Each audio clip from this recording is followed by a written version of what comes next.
your name here, make your way to the front.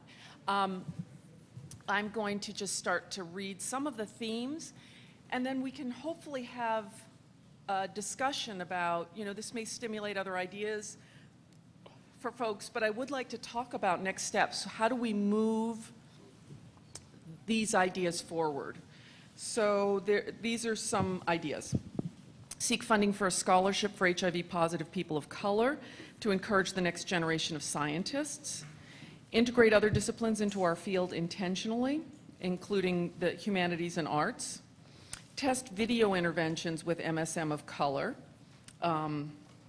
looking at different formats like comedic and serious storytelling, whatever, to address outcomes. Begin working with community members that are basically focus on, I'm not going to read directly sometimes because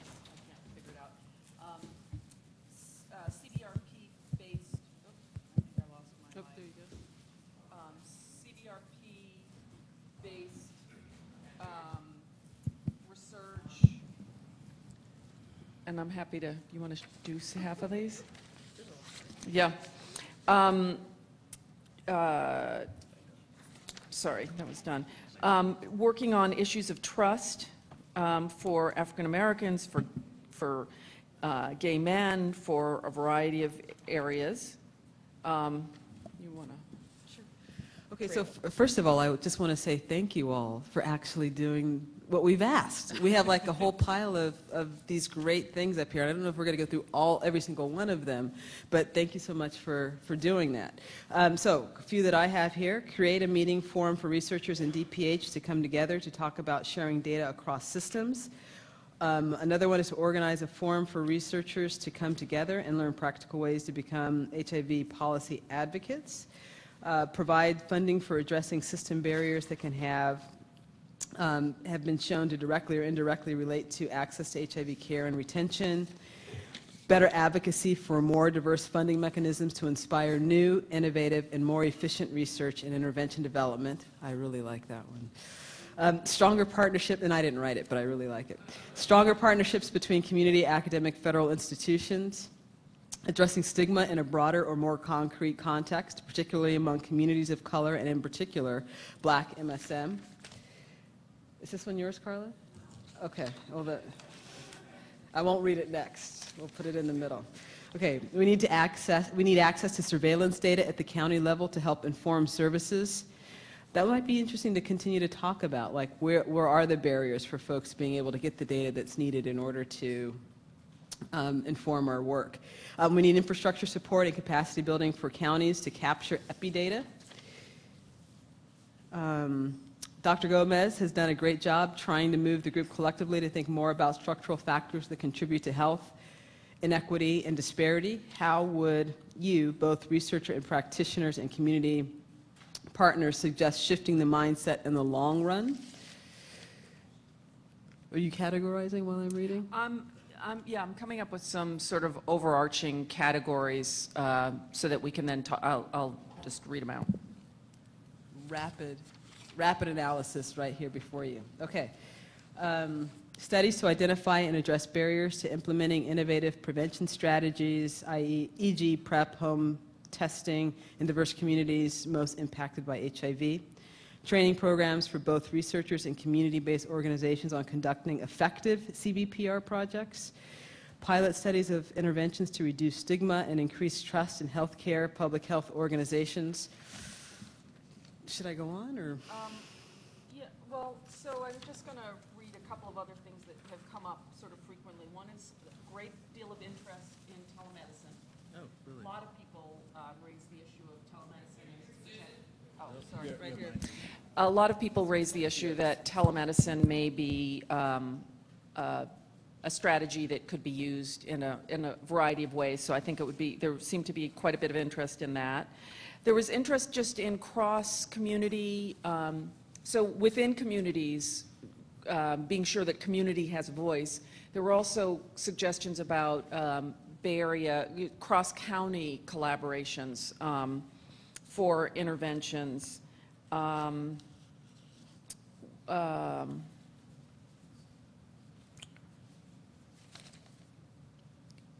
There's some interest in pharmacy and the role of pharmacists potentially in prevention.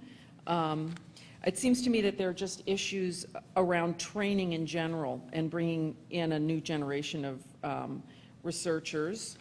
There are a variety of issues around funding and sustainability of funding for a range of research. There are issues about how to develop plans to increase home testing. Increase routine testing. There were some questions about home testing. There's an issue about testing for HIV and viral hepatitis at all drugs treatment center programs. Working with immigrant communities.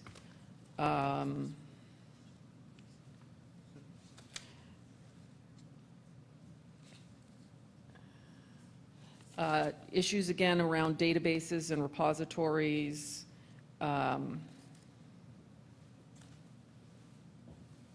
There's a bunch of comments on trying to borrow from other fields. So there's one that's just about trying to bring the humanities and the arts into the work that's done in prevention and treatment. Then there's also how do we look at other chronic disease models and learn from the expertise of other fields.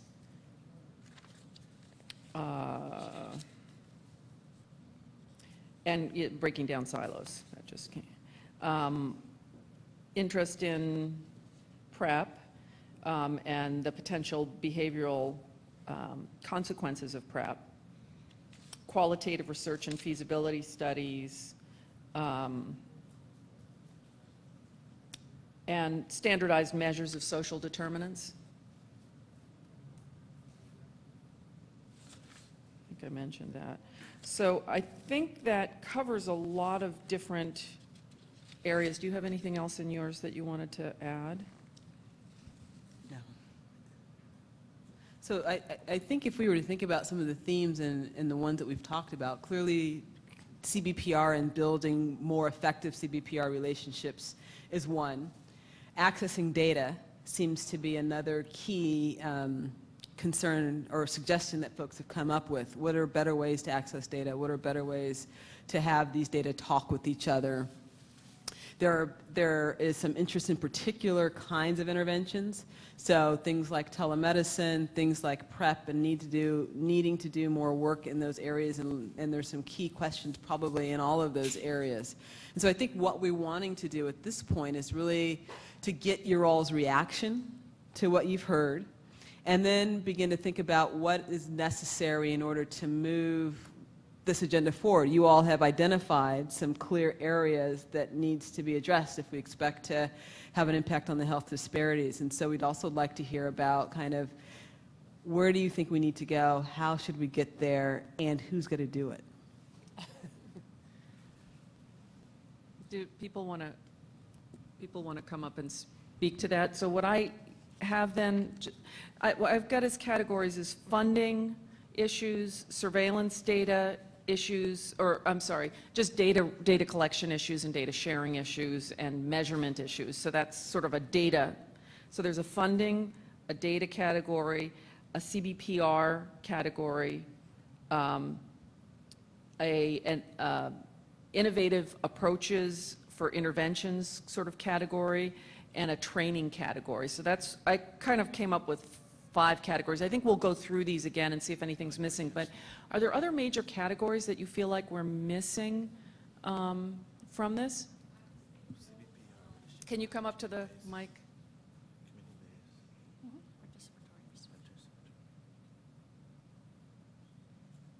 I think the discussion around looking to international models to inform us locally. So if I can say something to that, Susan, too? Yeah.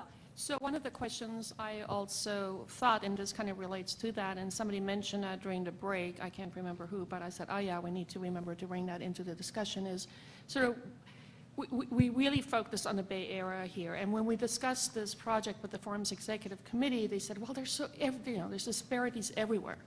And we said, no, no, we really have to focus on this one area so we can actually get very specific about what is being done and what can be done. But is there then a way to try and translate what we've learned here to the rest of the state? And we heard today about some of the issues in LA County, for example, for men, and then also to the rest of the country. So it's sort of taking what we've learned here to the rest of the country, but then also going outside of the country and taking lessons from there. And it struck me when Grant was talking about implementation research, truthfully, the only time I ever hear about implementation research is within a PEPFAR program. You know, when it gets talked about, when people talk about funding it. And so I think to really bring that knowledge that's being developed in implementation research overseas and kind of bringing that over here is something that would be really great if a statement like that came out of this group. So can I just ask a quick question as someone who's a bit naive in this area? So implementation research looking at the ability to do it and scale it up, so reproducibility. Are we also looking at outcomes? So I guess I'm getting to this, when I thought about this, it's what are the endpoints or measurements? So some sort of academic work for us to better understand how do we measure these upstream elements or changes in these upstream elements with research so that we can advocate for the funding to support it and to advocate for it appropriately. I'd also personally like to see some linkage between those upstream element work and the more downstream traditional medical model and sort of the translational of the community-based research. That's sort of translational piece and understanding that. And lastly, I just wanted to throw out to the audience again, given what Grant said about and said about what's coming down the pike with the Accountable Care Act, how do we look at measuring the effects on these vulnerable populations with these changes? How can we be prepared for that as a community and its impact on our prevention work, on our clinical care work, and so forth? So it's a kind of more of a question than anything else. Thank you.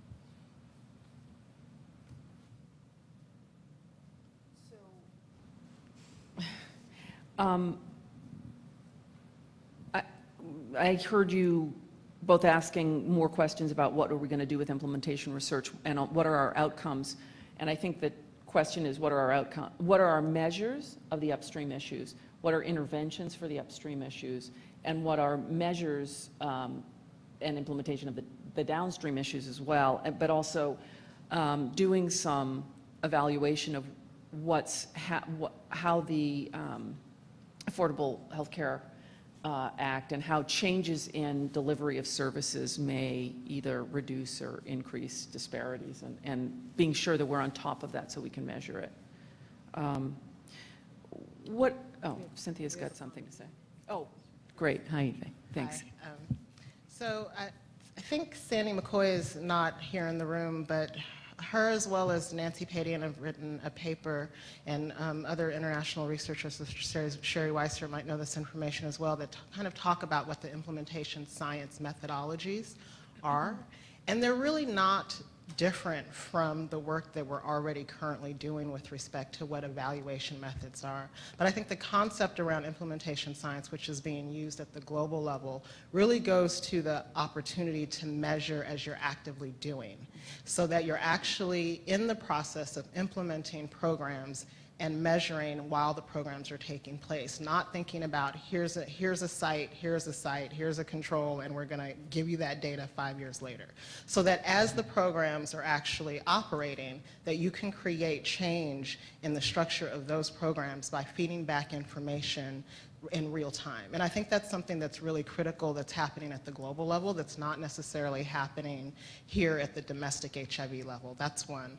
I think two, Sherry and I have been talking about a little bit about how the programs and the opportunities for learning at a programmatic level can be translated here. And I think a lot of the barriers to that actually exist at more structural levels of policy and how health programs actually work in the United States. So for example, thinking about the fact that here in the US we've got a concentrated epidemic, or we've got an epidemic that's concentrated in specific communities of color, whereas obviously at the global level you've got generalized epidemics. And one of the kind of interesting things that they've had to do that work, like healthcare workers that are out on their bicycles with the ARV meds in their backpacks and distributing meds and tracking that information by cell phones, tracking that information back to clinics. So what are the ways that we can think about doing that work here that there are barriers at our structural levels that don't allow us to do some of that? So, Okay.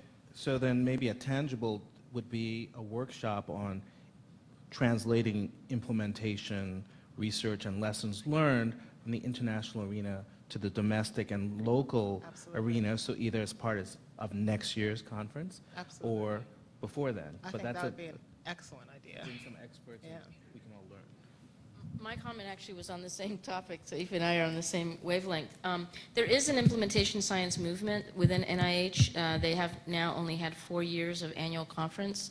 And I do want to speak to, though, I think we can learn from international, but the whole point of implementation science is taking the context into account, and it's going to make a huge difference. What I think about that is so wonderful about implementation science as a focus is that it really is about evaluating what it takes to implement and to scale up. So if you think about trials and the stages they go through, it's kind of the last stage which we never get to, which is what does it really take to then sustain and continue to implement a program within a community. So implementation science is studying what are the staff training needs, what kind of staff do you need, how much time does it take to do it, what does it take to recruit people into, all of that. So it's a beautiful marriage between community and science. I think there's an intersection there that implementation science would be great to bring. Because to be honest with you, the NIH conferences of implementation science, most people really don't know even how to talk about it in the room. And I always keep hearing the community voices that are missing in those conferences, because I think that's where the expertise actually is. And it's an opportunity to measure what it takes, and then agencies could really use that information as well to be supported properly, because we just don't know what it really takes. Mm-hmm. So one of the questions maybe I wanted to ask to Sally is, in terms of your own system, you do a lot of analysis of what's happening in your database. So that's sort of evaluating and then applying it back, I would think. Let's see, is this on? Okay.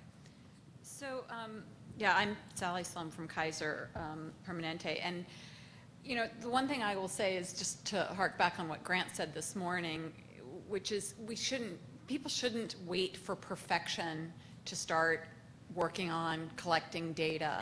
And we've had an HIV registry at the Division of Research for over 25 years. And really only in the last handful of years has it been a practical tool for the HIV providers to utilize. And it was really kind of a spin-off of the registry, where we can look at kind of planning for services region-wide and looking at mortality and looking at disparities and outcomes and things like that.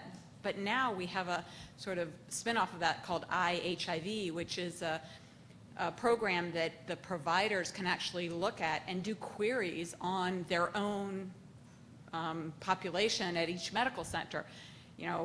Which individuals haven't, what number of patients haven't had a viral load in the last X number of months. And that's really been an amazing advancement, but it took years and years to develop that. And it's, I'm going to give a little shameless plug here. There actually is something that Kaiser has presented in January at the CMS conference called the HIV Challenge. And you can look it up online, but basically Michael Horberg at our Mid-Atlantic region shared a lot of the tools that we have developed over the last few decades to any healthcare providers nationwide that wish to access it. And the way it was developed is our program office went around to several sites that had centers of excellence in certain areas. So we have an HIV evening women's clinic, and they came and they videoed several of my patients kind of talking about what their experience was, and some of the providers. One of them was a more spiritually based program. And I think there are a lot of very concrete, useful tools that healthcare providers can take back to smaller programs that aren't may not have the database systems in place, that you can do it on, paper and pencil and ask some of the same questions, smaller ways. So I really think that, for me, being a clinician, the most useful part of the registry is looking at quality outcomes where, we can look at our population and see who has not been tested for hepatitis C, who has less than 200 T cells and isn't on PCP prophylaxis. Really concrete, practical tools. So, I think having a division of research with a registry is a great thing, but not everybody's going to be able to do that. And I think data is accessible, in very small ways. But Kaiser, when you find such an individual, who helps you bring them in? Like, do you have case managers and stuff? Because, Right. A lot of these organizations are going to lose funding for some of these services. Right. And so trying to understand why the disparity was not seen in the Kaiser data set. Certainly it could be Right. patient characteristic, et cetera, but it might be a resource richness, a relative Right. richness of resources. Yeah, so we have a regional HIV advisory group, and I co-chair that group, and we meet on a regular basis, and there is a representative from every medical center that includes a physician and a non-physician, and the non-physician may be a pharmacist or a health educator or a dietitian, and we get together at a regular and we share best practices, and it is a requirement that there are a basic number of services that are provided for people living with HIV at every medical center, and that comes from the top down. And every medical center is a little different. I mean, we have 4 full-time nurse case managers at Oakland. Kaiser San Francisco has 2 full-time pharmacists and a benefits coordinator. In one of the smaller areas, they may have 1 health educator who serves as care coordinator and benefits counselor and social worker. So it depends kind of on what the population is, but the elements of care exist at every medical center. And we've looked at that, and those medical centers that don't have a pharmacist on site, that's how we built the business case to get one there, because they had fewer members on antiretrovirals who were undetectable, because we could look at that. So the data really can support your business case for getting services. Yeah. Hi, Dan Wolfeiler. Thank you all for your being willing to take questions, collect questions, and try and answer questions. I've been involved in various upstream discussions for more years than I care to admit, but I'll admit it's now 16. And there is a couple key areas that I've seen really challenging for us as a field. One is, what's our role in health departments, which is where I sit, when it comes to addressing social determinants? We're really good at providing, well, we're not even that good at providing services, but we do a reasonably good job of it. We all know that these big social drivers, but what's the optimal role that we can play? And take a very specific example of a major driver. The criminal justice system, as we know it in this country, clearly affects the gender balance, which in turn affects infections. Do we sit back and simply say, there's a giant policy out there, it's driving infections, and we don't even weigh in on the legislation that might affect it? We don't ever talk to policymakers? Do we try and figure out who it is in the governor's office that might have a place to weigh in? Generally, we ignore it. It's sensitive, it's complicated, it's messy. But then that driver keeps on going, and maybe that's the optimal role.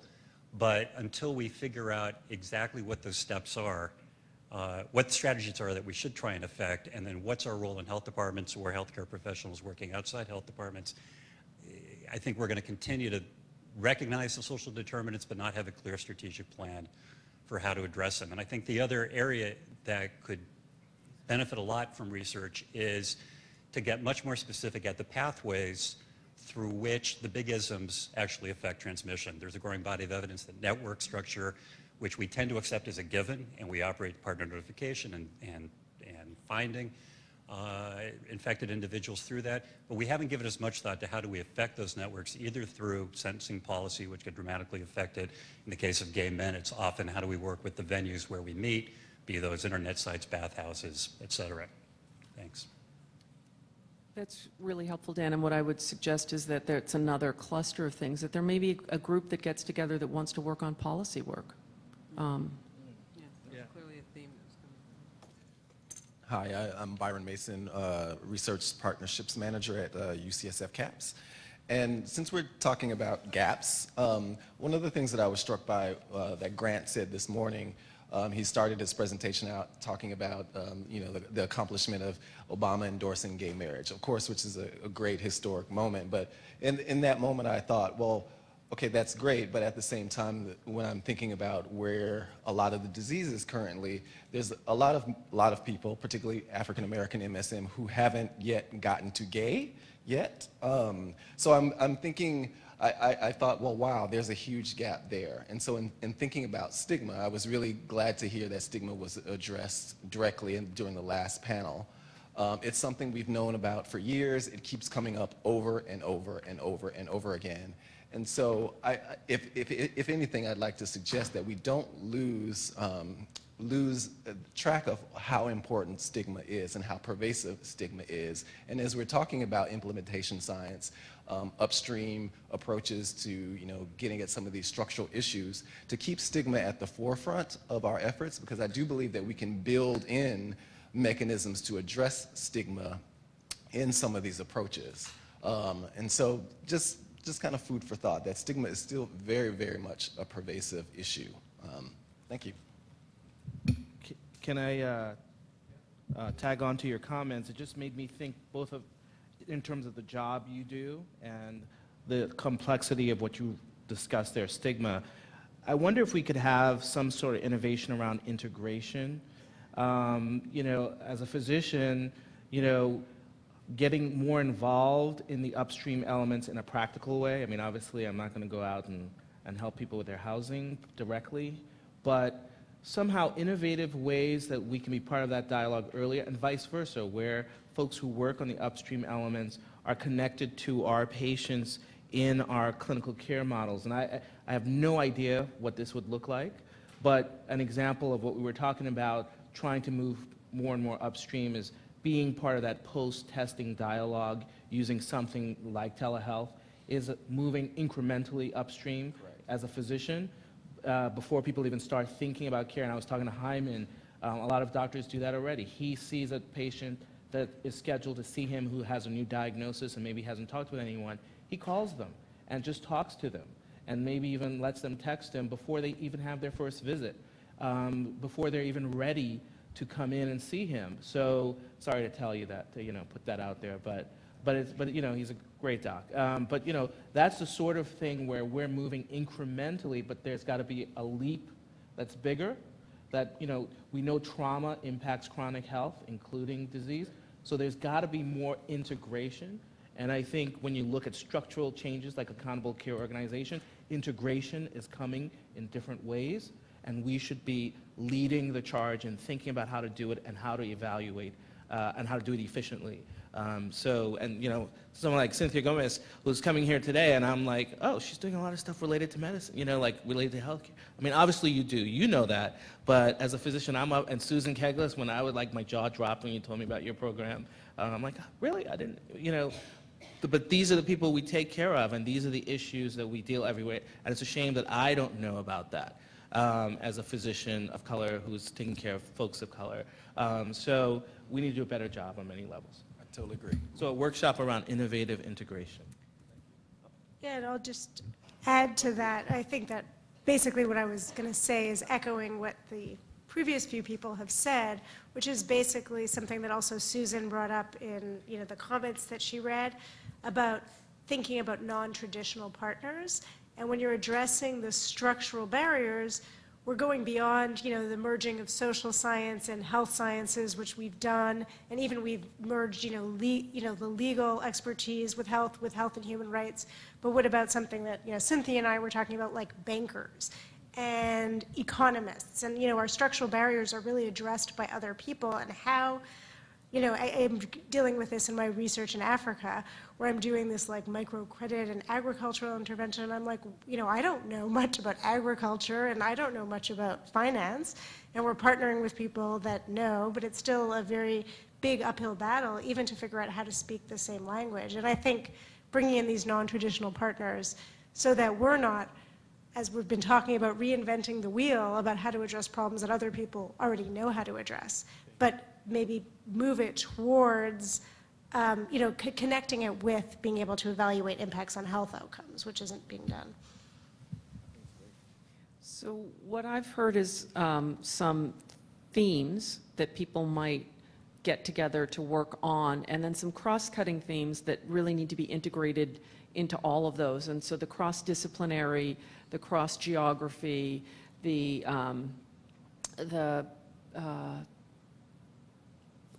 variety of integrative issues that Malcolm raised is one of them. Another is stigma, and being sure that if whether we're talking about data collection, or we're talking about building interventions, or we're talking about implementation science, that stigma needs to be high on the list of things that we're measuring, intervening with, and trying to address.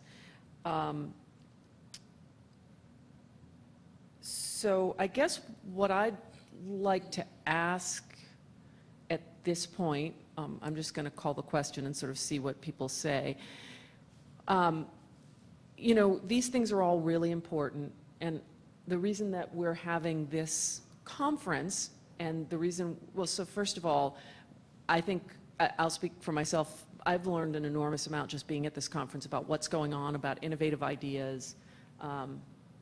It's been fabulous, and also I've been introduced to so many people that I either knew of but haven't seen speak, or haven't seen in a while, or you know, just being introduced anew. So I think that's been fabulous.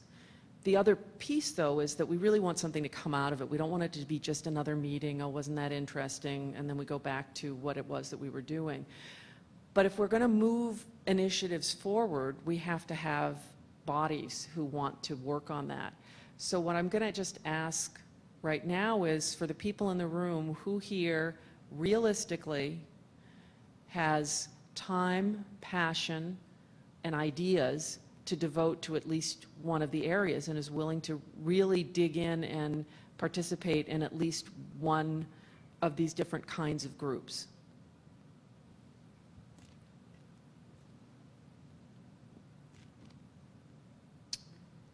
Great. So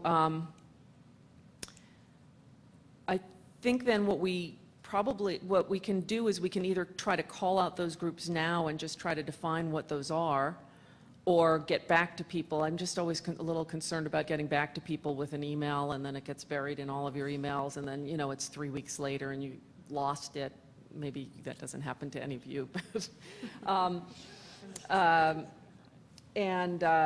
So maybe what we could do is just lay out a few areas. So I guess I would say policy is one, people who are interested in policy development. Another, well, surveillance, data collection, measurement,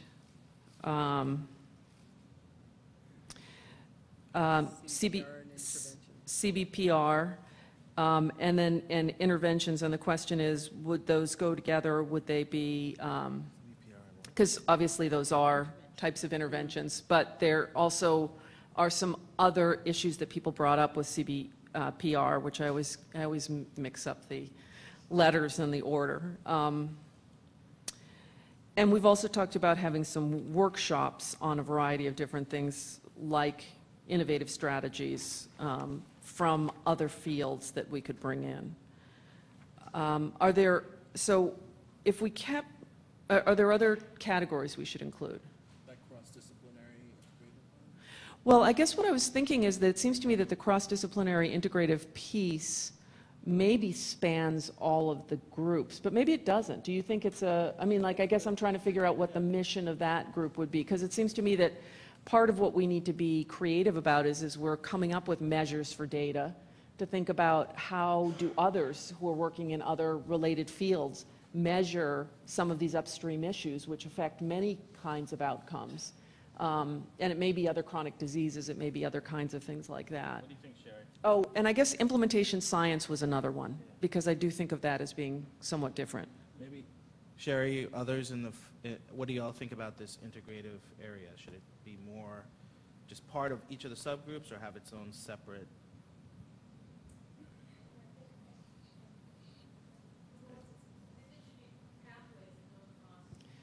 Yeah, Yeah. right, and so I guess I was thinking about that, Yeah. keeping in Help us mind in all of organize the it. categories. Help us organize it. Integration, community engagement, and community integration as well. Stigma, stigma, violence, trauma. So Folks that in the those would audience, cross. there's a lot of great expertise out there. I want you guys to speak up and help us organize this. Ground up.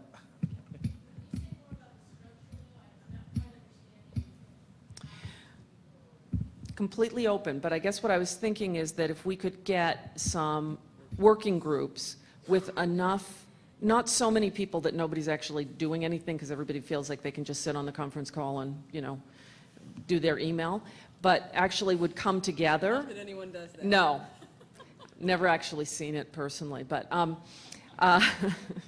probably the worst offender. But that people who are really going to say, we are going to come together, we've got a group of 7 people, we're all deeply committed to this issue, and what we're going to do is we're going to set 3 priorities that we would like to achieve, and this is our top priority, and we will reach these milestones by these times.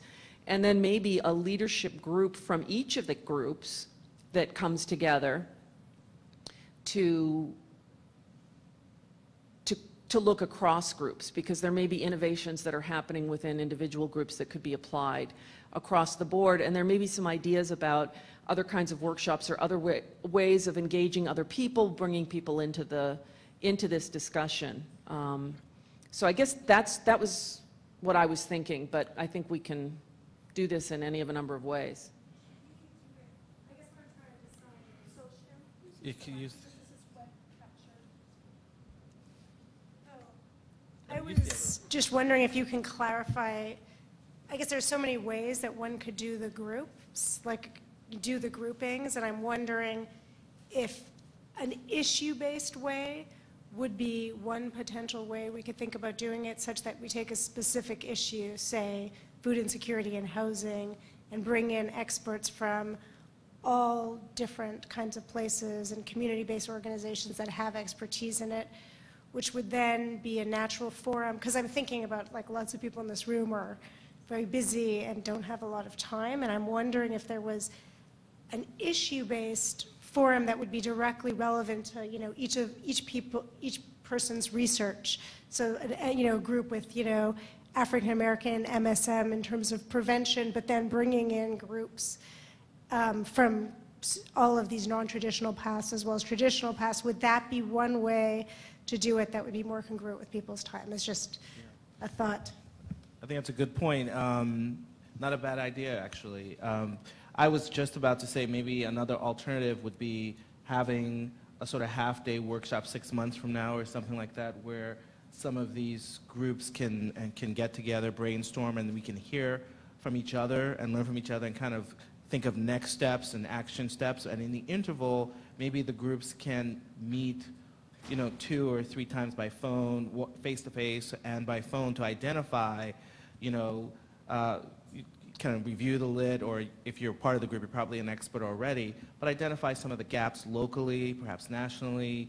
Think of going back to the 4 goals for this workshop and really kind of working through, or the questions rather that we had for each of the moderated sessions. Kind of work through and think through what that is, come up with 3 priority points, come to the half day in 6 months with those 3 priority points in mind, and some sort of exercise like that, so, because people are busy, but that's just an alternative way and an alternative suggestion to the one that Sherry put forward. But I think otherwise I just feel like the groups won't, I don't know, we want to get stuff done. I don't know if this is relevant, but it seems like there's so many efforts that are overlap so much that if you built on the expertise that already exists so that those groups could serve as a resource. I mean, I know personally there's so many ideas from what people have presented that I want to work on incorporating, and if these groups were built on sort of the already existing expertise so that they could basically serve to advise other people or other groups, I think that would be like efficient, and people who are already doing something have a lot of interest in continuing to develop their expertise. So maybe people would actually follow through as well. Yeah, I'd agree with that. That's another good idea. So can I just say something too? So I really like this idea of using everybody that's here that was able to actually stay for the second day and for the afternoon to really move this forward. Another alternative, Susan, is that, you know, we will be sending out an evaluation survey that, you know, I'll be talking about it in just a minute and asking everybody to fill in. But we could actually integrate questions about, you know, these specific areas in that survey, because there's a lot of people that were here yesterday that are not here that I'm sure, you know, because there were other meetings, there were competing things that were happening, and I wouldn't want to lose, you know, their involvement either. So this survey will go out, I think tomorrow, right, Rob? Tomorrow? So it's right after the conference, so it's not like 2 weeks from now that people will get an email. So that might be another way to kind of help build these working groups. You know, we can talk about that on our debrief call as well.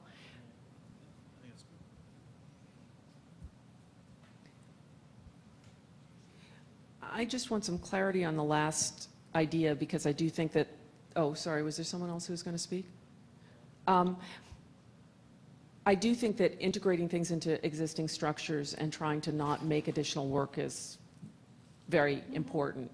It seems to me, I guess when I have like in mind the idea of data collection, it seems to me that there's some particular people who work on those issues that would come together. So that seems like a really easier one for me.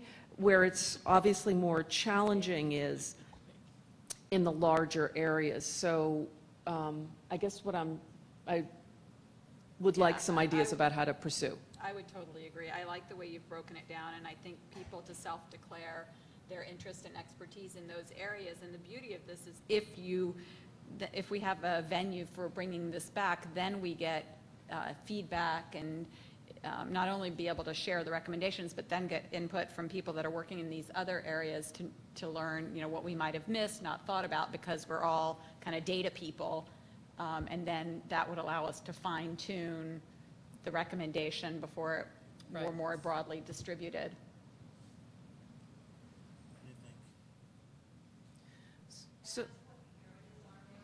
So I think that's one of the questions is we can either define the areas now, and I think what we came up with was like policy, data, CBPR, other interventions, and whether those two get combined or not, and implementation science. So we could list them by sort of strategy, or we could list them by issue, which is what I think Sherry was just recommending, that it could be, you know, some group wants to work particularly on food insecurity and housing instability as an issue, and that group would come together and look at all of the various sides of that, from CBPR to other kinds of interventions and studying them, to implementation science, to policy. So I think we could look at that in a variety of ways.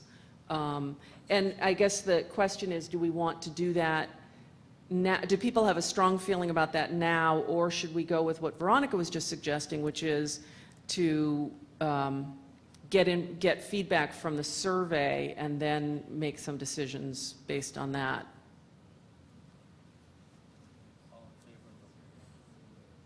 Survey? Okay. And so will you all think then about how you would, so that would mean that we would need something on the survey that allows people to put in their ideas about how they'd like to see the next steps roll out, where they feel like they would like to join in, and again, in a realistic way, because everybody's really busy. Not everybody has time to do everything. So thinking about in what way might you contribute. And then also maybe having a section that's got ideas for workshops. because we might want to have some series of workshops that might be smaller than what we did today. It may not be with posters and everything else, but could be a way for people to come together for a day to focus on a particular topic. Yeah. So I think we've got a plan, and Veronica's going to talk to all of us and close things up. So I do have a couple of slides, so if I could just get those up. And thanks so much, Susan and everybody in the panel, Marguerite. That was a great way to take a lot of information and synthesize it at a very rapid pace. So just to kind of close up, so I did want to put the conference goals. So we were supposed to have a second panel saying, did we meet the conference goals? And we decided to merge those two panels into one. I think Jerry says we met the conference goals. So that's very good. We'll move right on. So keeping the conversation going, and a lot of what we've just talked about was about exactly that. So I think, and this is again something Jerry had said, he said some of the networking will just take place because he's met so many people here that he either hadn't met before or hadn't seen for a long time. And so some of this will just happen automatically.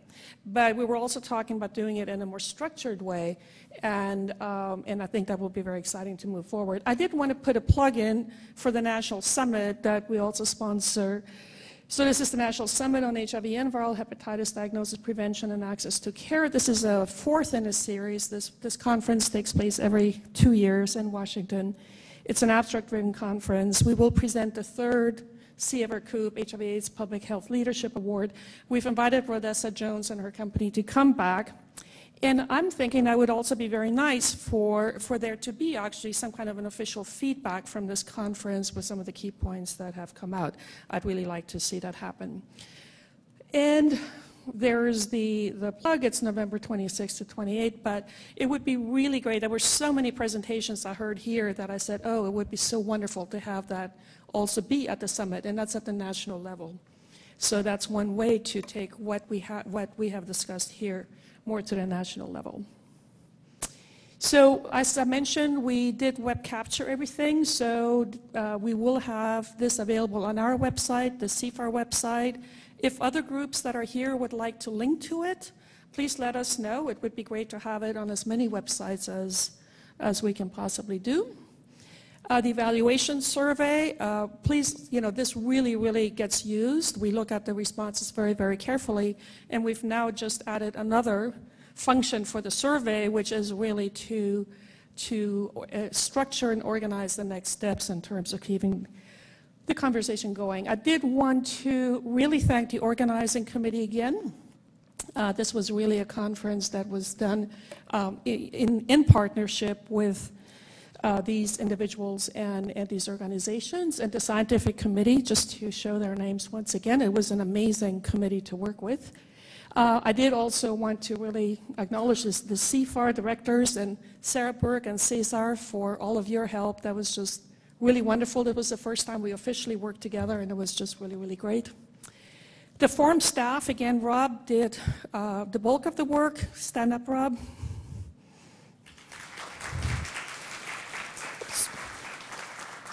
Sorry, I pressed this by mistake. And the other staff, and it's Andy's birthday today, so Andy, stand up. We'll wish you a happy birthday. So, of course, the Informed Horizons people, Margie, David, Kirsten, you guys were just tremendous. It was so good to work with you again. And of course, Nancy Glick as well with MSNL. It was great to actually have you here at the conference and actually have some media presence here as well. And that's it.